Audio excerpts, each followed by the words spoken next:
Halo semuanya, selamat datang di channel 100 Alur Cerita. Pada kesempatan kali ini kita akan membahas Alur Machine Guard part 15. Buat kalian yang belum nonton part sebelumnya, silahkan cek di playlist yang telah saya buat. Sebelumnya disclaimer, konten ini tidak akan membahas keseluruhan dari cerita Machine Guard. Jadi jika kalian ingin mengetahui fullnya, silahkan baca di web legal dan jangan lupa untuk tap love di web legalnya sebagai bentuk apresiasi bagi kreator.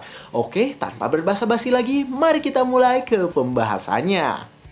Scenes dimulai dengan Lee Ha-meng yang sedang marah pada Ha Il-myung.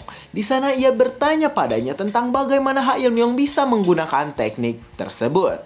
Terlihat Ha Il-myung yang terkejut karena pertanyaan dari Lee Ha-meng. Ha Il-myung dengan pelan tiba-tiba berkata, Saat ia akan melanjutkan perkataannya, tiba-tiba ia mengalihkan pertanyaan tersebut. Ia berkata pada Lee Ha-meng bahwa ia tidak mengerti dengan apa yang dimaksud olehnya. Lee Ha-meng yang mendengar hal tersebut langsung mengambil nafas dan langsung menggunakan telekinesis miliknya. Di sana Lee Ha-meng mengangkat Ha Il-myung ke atas sehingga menyebabkan Ha Il-myung sangat ketakutan karena hal tersebut. Ha Il-myung yang diperlakukan seperti itu langsung panik dan bertanya mengapa direktur akademi melakukan hal itu kepadanya. Lee Ha-meng yang mendengar hal tersebut langsung terlihat sangat kesal. Lalu ia pun menggerakkan jarinya ke arah belakang. Karena hal tersebut terlihat Ha Il-myung langsung terkejut. Karena tiba-tiba lengannya bergerak sendiri. Ia pun berteriak sangat kencang. Karena saat ini lengan kanannya berputar hingga patah karena ulah Lee Ha-meng. Terlihat Ha Il-myung terus berteriak dengan sangat kencang dengan harapan ada seseorang yang dapat mendengar teriakannya. Lee Ha-meng yang melihat hal tersebut langsung berkata pada Ha Il-myung bahwa hal itu adalah hal yang percuma karena ia telah memblokir suara yang ada dalam ruangan tersebut. Jadi tidak ada seorang pun yang dapat mendengar teriakan dari Ha Il-myung. Di sana Lee Ha-meng menjelaskan tentang data diri Ha Il-myung yang diberikan olehnya di dalam sebuah catatan. Sedangkan itu terlihat Ha Il-myung merasa sangat kesakitan, bahkan hingga dirinya mengeluarkan air mata cukup banyak. Di sana Lee Ha-meng sambil berjalan ke arahnya berkata bahwa Ha Il-myung tidak pandai dalam menyimpan rahasia. Dan karena hal tersebut, sekarang seluruh klan Ha Il-myung telah dicurigai. Dengan wajah mengerikan, Lee Ha-meng berkata pada Ha Il-myung, "Ha Il-myung, apa kau tidak peduli jika klan Sword Warrior dimusnahkan?" Setelah mengatakan hal tersebut, Lee Ha-meng pun langsung menggunakan telekinesisnya sehingga kaki Ha Il-myung berputar dan membuat dirinya sangat kesakitan. Ha Il-myung yang diperlakukan seperti itu langsung berteriak kesakitan secara terus-menerus. Lalu Lee Ha-meng pun langsung mencekik leher Ha Il-myung dengan sangat keras hingga menyebabkan dirinya semakin terkejut. Dengan wajah mengerikan, Lee Ha-meng berkata bahwa ia telah mengetahui seluruh hal tentang Ha Il-myung. Ia mengetahui bahwa Ha Il-myung adalah salah satu dari klan Shadow Sword dan organisasi rahasia klan Sword. Terlihat Ha Il-myung yang mendengar hal tersebut langsung menangis dan bersedih. Dengan cepat, ia pun langsung menggigit lidahnya, lalu mengalirkan tenaganya sehingga ia tidak bisa bernafas kembali. Lengan Lee Ha-meng yang sedang mencekik Ha Il-myung langsung berlumuran darah akibat darah yang keluar dari mulut Ha Il-myung. Lee Ha-meng yang melihat hal tersebut langsung terkejut. Ia pun mencoba membaringkan Ha Il-myung agar ia bisa diselamatkan. Di sana Lee Ha-meng mencoba menghidupkannya kembali. Ia sangat terkejut karena Ha Il-myung ternyata melakukan tindakan bunuh diri. Dengan wajah kesal, Lee Ha-meng berkata bahwa ia tidak bisa menyelamatkan nyawa Ha Il-myung. Ia sangat kesal karena ia tidak bisa mendapatkan informasi sedikit pun darinya. Sedangkan itu terlihat Ha Il-myung yang wajahnya mulai membiru dan bola mata hitamnya mulai naik ke atas. Di hadapan Lee Ha-meng, ia terbaring menghadapi kematiannya sambil berkata bahwa ia memiliki nasib yang sangat sial. Karena ia harus mati untuk klannya dan di sana ia terlihat sangat menyesal karena hal tersebut. Scenes pun berganti di ruang makan Demonic Academy. Di sana terlihat Chun Ye-won yang memasang wajah terkejut. Karena di hadapannya saat ini terlihat banyak orang yang berdesak-desakan ingin bertemu dengan dirinya. Di tengah kerumunan itu terlihat Hyeobong yang mengamuk ke mereka semua dan berkata agar mereka membentuk sebuah barisan. Dengan nada tinggi, ia memarahi mereka semua karena berani sekali mereka membuat keributan di hadapan tuannya. Lalu mereka semua mulai berbaris satu persatu sesuai dengan urutan kedatangannya. Sementara itu, para pengikut Chun Ye-won yang lain langsung memuji Hyeobong karena ia bisa melakukan pekerjaan seperti itu. Di sana, Go Hang-chul memasang wajah serius. Ia berpikir bahwa rumor tentang Chun Ye-won ternyata menyebar begitu cepat. Rumor tentang Chun Ye-won yang sangat kuat pasti terjadi karena Chun Ye-won berhasil mengalahkan instruktur Ho dan Chun Yu-chan dalam waktu yang berdekatan. Di sana Go Hang-chul berpikir bahwa saat ini Chun Ye-won sudah setara dengan Chun Mu-yeon dari klan Dang. Lalu saat ini di hadapan Chun Ye-won terlihat para kadet yang berbaris satu sama lain. Salah satu dari mereka tiba-tiba langsung berlutut dan berkata bahwa ia ingin menjadi bawahan Chun Ye-won meskipun berasal dari klan menengah. Hal itu pun diikuti oleh kadet-kadet lainnya, sedangkan Chun Ye-won yang melihat hal tersebut hanya bisa tersenyum. Setelah mereka semua berbicara, Chun Ye-won pun langsung mengepalkan tangannya dan berterima kasih pada mereka semua. Di sana, ia memberitahu tentang visi dan misinya di masa depan. Ia menjelaskan bahwa dirinya akan memilih jalan yang sulit, karena mereka semua harus mengikutinya hingga lulus akademi. Dan di sana, Chun Ye-won menjelaskan bahwa jika ada anggota yang tidak setuju, ia akan menolaknya dengan sopan. Go Hang-chul yang melihat bahwa Chun Ye-won saat ini memiliki perkembangan yang signifikan dibandingkan dengan perekrutannya yang pertama. Di sana Go Hang-chul berpikir bahwa Chun Ye-won saat ini mengajak anggotanya dengan visi yang lebih jelas tapi menakutkan karena sulit. Di sana terlihat para kadet yang bingung dengan keputusan apa yang harus mereka ambil. Lalu salah satu dari mereka berkata bahwa ia akan keluar karena ia harus melayani Clan Sword. Hal itu pun diikuti oleh beberapa orang lainnya dengan alasan yang berbeda-beda. Go Hang-chul yang melihat itu sudah menduga akan banyak kadet yang keluar, tapi ia tidak bisa berbuat apa-apa. Tapi untungnya di sana masih tersisa banyak kadet yang akan setia pada Chun Ye-won. Salah satu dari mereka berkata bahwa mereka ingin menemani Chun Ye-won dalam perjalanannya meskipun akan menjadi sulit. Di sana mereka semua pun menunduk dan memberikan hormat pada Chun Ye-won sambil berkata agar Chun Ye-won mau menerima mereka semua. Lalu tiba-tiba di antara mereka semua terlihat seseorang yang memanggil Chun Ye-won dengan namanya. Ia mengangkat tangannya dan berkata bahwa ia ingin bicara sebentar dengan Chun Ye-won. Go Hang-chul yang melihat dirinya langsung terkejut dengan kedatangannya. Dan anggota Chun Ye-won yang lain juga langsung terkejut. Mereka tahu bahwa orang itu adalah Moon-gyu. Salah satu bawahan Chun Ye-won langsung berkata pada Chun Ye-won untuk menerima Moon-gyu apapun yang terjadi. Chun Ye-won yang mendengar hal tersebut langsung terkejut dan bingung mengapa ia harus menerima orang tersebut. Orang itu pun menjelaskan bahwa Moon-gyu adalah cucu dari tetua ke-9 Moon Yeon, yaitu salah satu dari 12 orang bijak di kultus iblis. Di sana dijelaskan tentang silsilah dalam kultus iblis. Di peringkat pertama dalam kultus iblis tentunya adalah Lord yang disebut Heavenly Demonic. Dan di bawahnya ada 12 tetua dewan yang mendukungnya. Dalam 12 tetua dewan itu, 6 diantaranya adalah 6 klan utama. Sedangkan sisanya ialah orang-orang yang terampil sehingga bisa menempati tempat tersebut. Dan di antaranya ada tetua dewa ke-9 yaitu Moon Yeon. Moon Yeon adalah salah satu tetua dewan yang berhasil mencapai puncak atas hasil keterampilannya saat perang besar yang pernah terjadi. Dan keturunan dari Moon Yeon ini ialah orang yang sangat ingin direkrut oleh seluruh klan utama. Dan sekarang keturunannya Moon-gyu sedang berjalan ke arah Chun Ye-won. Di sana terlihat Moon-gyu berjalan pincang sehingga menyebabkan anak buah Chun Ye-won bingung mengapa ia berjalan pincang. Moon-gyu pun tiba-tiba berjalan ke arah Chun Ye-won dan bertanya apakah Chun Ye-won memiliki 6 tanda nama kuning. Chun Ye-won pun menjawab bahwa hal itu ialah benar. Lalu Moon-gyu pun berkata bahwa salah satu dari tanda nama kuning adalah miliknya. Di sana ia menjelaskan bahwa 6 klan utama terus berusaha untuk merekrutnya, tapi ia selalu menolaknya. Lalu tiba-tiba Chun Yu-chan datang pada Moon-gyu dan ingin merekrut dirinya. Di sana Moon-gyu pun langsung menolak ajakan Chun Yu-chan dengan sangat sopan. Tapi tiba-tiba Chun Yu-chan malah langsung menyerang Moon-gyu yang sedang memberinya hormat. Di sana Chun Yu-chan mengambil tanda nama kuning milik Moon-gyu dan juga mematahkan tangan dan kaki kirinya. Sambil berkata agar Moon-gyu bergabung dengan dirinya agar bisa lulus tes ketiga. Baek Gi yang mendengar hal tersebut langsung kesal dan berpikir bahwa Chun Yu-chan sudah gila. Di sana Moon-gyu mengerutkan wajahnya dan berkata bahwa ia berencana masuk grup manapun dan akan balas dendam saat ia telah pulih. Di sana dengan wajah sedih Moon-gyu mengatakan bahwa tidak ada yang ingin menerima dirinya untuk menjadi anggota grup. Chun Ye-won yang mendengar hal tersebut langsung memasang wajah datar lalu berkata bukankah seharusnya ada yang menerima Moon-gyu karena ia memiliki keahlian yang hebat. Moon-gyu pun menjelaskan saat ada tetua yang mau menerimanya, ketua tersebut langsung diancam oleh Chun Yu-chan. Hyeobong yang mendengar hal tersebut langsung berkata bahwa ia saat ini senang karena Chun Ye-won telah memotong lengan dari Chun Yu-chan. Moon-gyu pun berkata bahwa ia bingung harus merasa senang atau kecewa karena ia tidak bisa membalaskan dendamnya pada Chun Yu-chan. Dengan wajah serius, Moon-gyu berkata pada Chun Ye-won agar ia bertanggung jawab. Para kadet yang mendengar hal tersebut langsung merasa bingung karena perkataan Moon-gyu.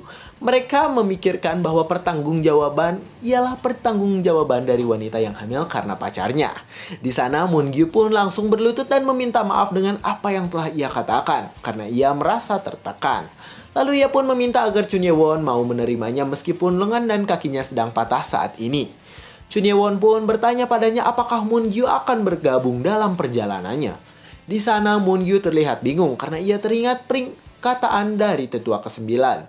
Tetua ke-9 menyuruhnya untuk mengamati calon tuanya dengan baik. Di sana Moon-gyu pun langsung berkata pada Chun Ye-won agar ia memberikannya sedikit waktu untuk berpikir. Chun Ye-won yang mendengar hal tersebut langsung berkata bahwa ia menolak tawaran dari Moon-gyu. Di sana Moon-gyu mencoba menjelaskan tentang keadaannya, tapi tiba-tiba anak buah Chun Ye-won muncul dan berkata agar Chun Ye-won mempertimbangkan kembali perkataannya. Dengan wajah sedikit kesal, ia berkata agar Chun Ye-won menerima Moon-gyu. Karena jika tidak, mungkin Chun Ye-won akan menyesal nantinya. Go Hang-chul pun di sana berkata bahwa Chun Ye-won sebaiknya menerima Moon-gyu terlebih dahulu, karena sekarang Moon-gyu sudah berlutut di hadapannya. Chun Ye-won pun menjawab pertanyaan mereka. Ia berkata bahwa ia tidak bisa melanggar aturan yang telah ia buat sendiri. Moon-gyu yang mendengar hal tersebut langsung berkata bahwa ia meminta beberapa hari agar ia memikirkannya. Tapi Chun Ye-won terus menolak permintaan-permintaan dari Moon-gyu. Di sana Chun Ye-won bertanya mengapa Moon-gyu ingin menjadi anggota grupnya. Chun Ye-won pun meminta Nano untuk menganalisis wajah Moon-gyu. Terlihat Moon-gyu mencoba menjelaskan tentang apa yang ia pikirkan sambil dianalisis oleh Nano. Tapi tiba-tiba Chun Ye-won terkejut karena Nano menunjukkan bahwa wajah Moon-gyu error dan tidak bisa dideteksi. Chun Ye-won begitu terkejut karena bagaimana bisa hal tersebut terjadi. Lalu Nano pun menganalisis kembali wajah Moon-gyu. Nano menjelaskan bahwa wajah Moon-gyu ditutupi oleh kain bulatan. Di sana Chun Ye-won terkejut dan berpikir apakah yang sedang digunakan Moon-gyu adalah sebuah topeng kulit dari manusia. Di sana Nano menjelaskan bahwa Moon-gyu secara keseluruhan Nano menjelaskan bahwa usia Moon-gyu diperkirakan berumur 15 hingga 17 tahun. Chun Ye-won terlihat bingung karena saat ini Moon-gyu menyembunyikan identitasnya. Lalu tiba-tiba ia sangat terkejut karena Nano memberitahu bahwa jenis kelamin Moon-gyu adalah seorang perempuan. Moon-gyu menatapi Chun Ye-won karena ia khawatir dari tadi Chun Ye-won memandangi dirinya dan takut identitasnya terbongkar.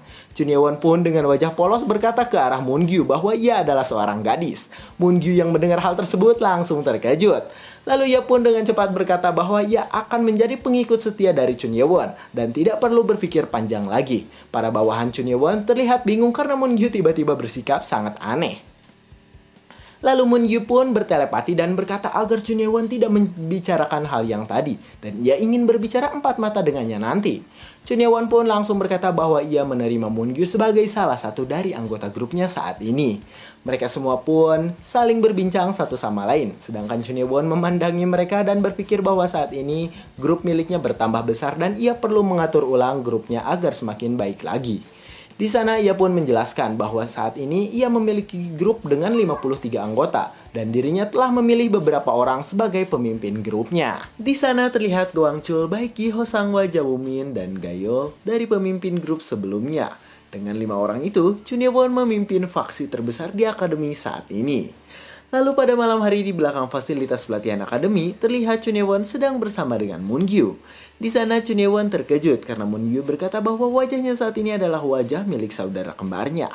Moon-gyu menjelaskan bahwa ayahnya meninggal karena kekuatan jahat dan ibunya meninggal akibat hal tersebut saat melahirkan saudaranya. Moon-gyu menjelaskan bahwa saudara laki-lakinya lahir dengan cacat, jadi ia harus menggantikannya untuk menyembunyikan fakta. Di sana Chun Ye-won berkata bahwa meskipun begitu, saat ini Moon-gyu memiliki bakat bela diri yang luar biasa. Di sana Moon-gyu menjelaskan bahwa akan berbahaya jika 6 klan utama mengetahui bahwa dirinya adalah seorang wanita. Chun Ye-won yang mendengar hal tersebut langsung mengerti dengan ucapan Moon-gyu. Ia berpikir bahwa 6 klan utama pasti akan memaksa untuk menikahi Moon-gyu dan 6 klan utama akan menguasai klan milik Moon-gyu. Terlihat Moon-gyu sedih karena hal tersebut, lalu ia berjalan sambil berkata bahwa ia sengaja menggunakan topeng laki-laki agar 6 klan utama tidak macam-macam. Di sana Chun Ye-won bertanya mengapa Moon-gyu menggunakan namanya sendiri, bukan saudaranya. Ia pun menjawab bahwa hal itu agar saat ia ketahuan yang disalahkan adalah dirinya sendiri. Chun Ye-won memandangi Moon-gyu karena ia merasakan hal yang sama, yaitu tumbuh tanpa orang tua asli. Di sana terlihat Moon-gyu menunjuk Chun Ye-won dan berkata agar Chun Ye-won berjanji untuk tidak memberitahukan hal itu pada siapa-siapa. Di sana Chun Ye-won pun menyetujuinya. Ia bertanya apakah suara Moon-gyu juga diubah agar berbeda. Moon-gyu pun mengubah suaranya menjadi suara aslinya dan berkata, "Tentu saja, aku mengubahnya," ucap Moon-gyu dengan suara aslinya. Terlihat Chun Ye-won terkejut karena saat ini suara Moon-gyu terdengar seperti suara wanita yang baru saja memasuki awal pubertas. Moon-gyu tersenyum ke arah Chun Ye-won dan berkata bahwa ia senang karena saat ini bisa menggunakan suara aslinya di hadapan orang lain. Terlihat Moon-gyu memalingkan wajahnya dan berkata bahwa ia kelupaan sesuatu. Dia mengeluarkan sebuah botol lem, lalu berkata bahwa ini waktunya agar ia menempelkan topengnya kembali agar lemnya tidak lepas. Ia mencoba melepaskan topeng yang berada di wajahnya, tapi ternyata hal itu cukup sulit dilepaskan. Moon-gyu pun membuka topengnya dengan pelan-pelan. Terlihat seorang wanita dari arah pinggir dan berkata bahwa ikat kepalanya malah ikut terlepas. Moon-gyu berkata bahwa ia kesulitan mengoles lemnya hanya dengan satu tangan. Terlihat Chun Ye-won terkejut dan tidak bisa berkata apa-apa dengan wajah kemerah-merahan. Karena saat ini di hadapannya terlihat Moon-gyu yang tidak menggunakan topeng lagi. Wajahnya terlihat amat sangat cantik. Chun Ye-won yang sedang terpana karena melihat wajah Moon-gyu tiba-tiba terkejut karena Moon-gyu menyuruhnya untuk memberikan tangan miliknya. Terlihat Moon-gyu pun memberikan topengnya ke tangan Chun Ye-won lalu menempelkan lem pada topengnya. Terlihat Moon-gyu dengan wajah cantiknya tersenyum ke arah Chun Ye-won sambil berkata bahwa topeng yang ia gunakan sebenarnya cukup mengganggu. Wajah Chun Ye-won makin memerah karena di hadapannya terlihat Moon-gyu yang amat sangat cantik. Ia berpikir dalam hatinya bahwa ini pertama kalinya ia bertemu dengan orang yang sangat cantik. Sedangkan Moon-gyu terlihat berterima kasih karena Chun Ye-won telah membantunya. Mereka berdua pun pergi ke tempat peristirahatan mereka. Moon-gyu berkata bahwa ia masih harus beristirahat karena belum pulih sepenuhnya. Moon-gyu bertanya tentang tempat asrama Chun Ye-won berada. Chun Ye-won pun menjawab di mana asramanya berada. Lalu Moon-gyu berkata bahwa ia akan memindahkan barangnya ke asrama Chun Ye-won karena saat ini mereka satu grup. Moon-gyu pun pergi meninggalkan Chun Ye-won yang akan masuk ke asramanya. Chun Ye-won tiba-tiba terkejut karena nanti Moon-gyu akan datang dan tinggal di asrama dengan dirinya dan rekan-rekannya. Sedangkan itu di sisi lain terlihat seseorang yang sedang menghajar kadet lain. Ia terus menghajar kadet tersebut dengan cepat dan kuat sambil penuh amarah. Terlihat ia mengeluarkan hampir seluruh tenaganya lalu menghajar kadet tersebut dengan uppercut yang kuat miliknya. Kadet tersebut berusaha melawan balik, tapi sayangnya ia tidak lagi memiliki kekuatan sehingga akhirnya harus pingsan di hadapannya. Orang itu terlihat mengepalkan tangannya dan berdiri dengan bangga di hadapan kadet yang telah ia hajar habis-habisan. Ia terlihat kelelahan setelah menghajar kadet tersebut, dan orang yang menghajar kadet itu ialah Chun Moo-geum si pangeran ketiga. Chun Moo-geum memandang kadet yang sedang terbaring itu secara terus-menerus dan berkata bahwa kadet itu benar-benar menyebalkan. Anak buah Chun Moo-geum yang melihat hal tersebut langsung berpikir bahwa Chun Moo-geum sudah lebih kuat, tapi pemahamannya masihlah sangat kurang. Chun Moo-geum pun langsung mengambil tanda nama kuning dari kadet yang terbaring di lantai itu dengan cepat dan memerintahkan anak buahnya untuk pergi karena sekarang mereka sudah memiliki tanda nama kuning untuk mengikuti tes ketiga. Terlihat Chun Moo-geum memasang wajah kesal karena saat ini ia merasa telah tertinggal dari Chun Ye-won yang semakin kuat setiap harinya. Scene pun berganti di asrama tempat Chun Ye-won dan rekan-rekannya berada.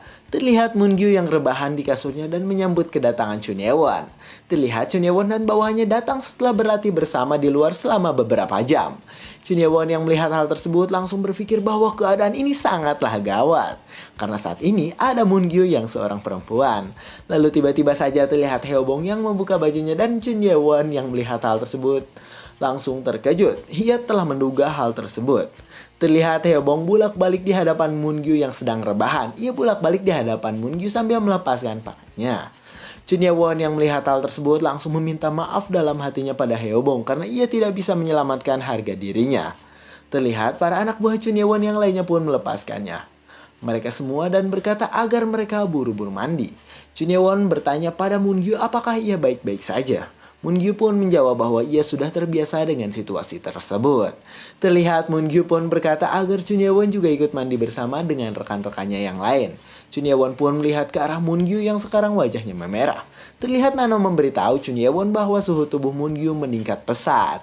Chun Ye-won pun akhirnya pergi untuk mandi bersama dengan rekan-rekannya sambil berpikir bahwa ia harus menyuruh anak buahnya untuk tidak membuka baju sembarangan.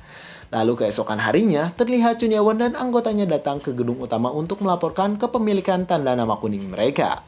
Scenes pun berganti kembali di sebuah lapangan kosong belakang asrama Demonic Academy. Terlihat Baekhyun mendatangi Chun Ye-won dan berkata bahwa ia ingin mengajarkan Seven Demon Sword pada kelompoknya sendiri. Di sana Go Hang-chul pun muncul dan berkata bahwa ia juga ingin mengajarkan anak buahnya dan berlatih Seven Demon Sword sendiri juga. Chun Ye-won menatap mereka berdua dan berkata bahwa mereka hanya berbicara seolah-olah peduli pada dirinya. Terlihat sebenarnya mereka berdua ingin membuktikan yang terbaik dalam mengajarkan teknik Seven Demon Sword pada anggotanya masing-masing. Salah satu dari kadet pun mengangkat tangannya dan berkata bahwa ia ingin berlatih dengan kelompoknya sendiri karena sudah memiliki pelatihan tersendiri. Chun Ye-won yang mendengar hal tersebut langsung berkata agar mereka semua melakukan sesuatu sesuai dengan keinginan mereka masing-masing. Terlihat Chun Ye-won memperhatikan mereka karena sekarang di hadapannya mereka sedang bersaing satu sama lain. Baekhyun dan Go Hang-chul pun terus berdebat tentang siapa yang terbaik di antara mereka dan memilih tempat latihannya sendiri. Sedangkan di hadapan Chun Ye-won saat ini terlihat Ja Woo-min dan Ho Sang-hwa yang berkata bahwa mereka kekurangan orang dalam kelompoknya. Mereka berdua pun meminta Chun Ye-won untuk membantu mereka hingga anggota grup mereka berdua penuh dan dapat berlatih dengan benar. Di sana Chun Ye-won mengatakan bahwa ia akan membantu. Ia pun berpikir tentang struktur anggota grupnya saat ini dan memikirkan agar seluruh anggota grupnya agar bisa semakin berkembang hari ke hari. Lalu Chun Ye-won pun memulai latihannya dengan anggota yang tersisa dan berada di kelompok Chun Ye-won. Terlihat Moon-gyu memperhatikan mereka semua karena saat ini ia tidak bisa berbuat banyak mengingat kondisinya masih belum pulih sepenuhnya. Moon-gyu di sana berpikir mungkin Chun Ye-won tidak akan bisa mengajarkan mereka semua sepenuhnya karena cukup banyak kadet yang ia naungi. Di antara para kadet terlihat Hyeobong yang senang karena saat ini ia akan diajari langsung oleh Chun Ye-won. Chun Ye-won pun mengangkat pedangnya. Ia merasa gugup karena saat ini adalah pertama kalinya ia mengajar di hadapan orang lain. Di sana Chun Ye-won yang gugup pun berkata bahwa ia akan mendemonstrasikan gerakannya. Jadi ia harap seluruh anggotanya memperhatikan Chun Ye-won. Chun Ye-won pun bersiap dengan kuda-kuda Seven Demon Sword dengan pedang di lengan kanannya. Ia mengambil nafas lalu mempraktekkan gerakan Seven Demon Sword dengan sangat sempurna. Terlihat para anak buahnya terkejut karena di hadapannya saat ini Chun Ye-won mempraktekkan gerakan Seven Demon Sword sama dengan apa yang ada di buku. Chun Ye-won pun melakukan gerakannya secara terus-menerus hingga selesai. Moon-gyu yang melihat hal tersebut terkejut karena gerakan Chun Ye-won sangatlah sempurna. Ia berpikir bahwa dirinya tidak bisa menjadi seperti Chun Ye-won. Chun Ye-won yang selesai mempraktekkan gerakannya berkata para anggotanya apakah mereka semua sudah mengerti. Mereka semua pun berkata sudah mengerti. Lalu Chun Ye-won pun berkata bahwa sekarang ia akan melatih mereka semua untuk menguasai teknik tersebut. Mereka semua sangat senang karena Chun Ye-won akan melatih mereka secara pribadi tidak seperti calon Vice Lord lainnya. Hyeobong yang sedang senang bukan main langsung bertanya siapa yang akan maju duluan di antara mereka semua. Chun Ye-won yang mendengar hal tersebut langsung bingung dengan perkataan Hyeobong. Lalu Chun Ye-won pun menjelaskan bahwa ia akan melatih mereka semua sekaligus dan tidak satu persatu. Para anak buahnya yang mendengar hal tersebut langsung memasang wajah datar. Lalu berteriak seakan tidak percaya dengan apa yang sedang mereka dengar saat ini. Dan cerita pun bersambung. Nah itu dia alur Machine Guard Part 15. Jangan lupa untuk subscribe, like, dan share video ini agar kalian tidak ketinggalan video-video lainnya. Sampai jumpa di kesempatan berikutnya.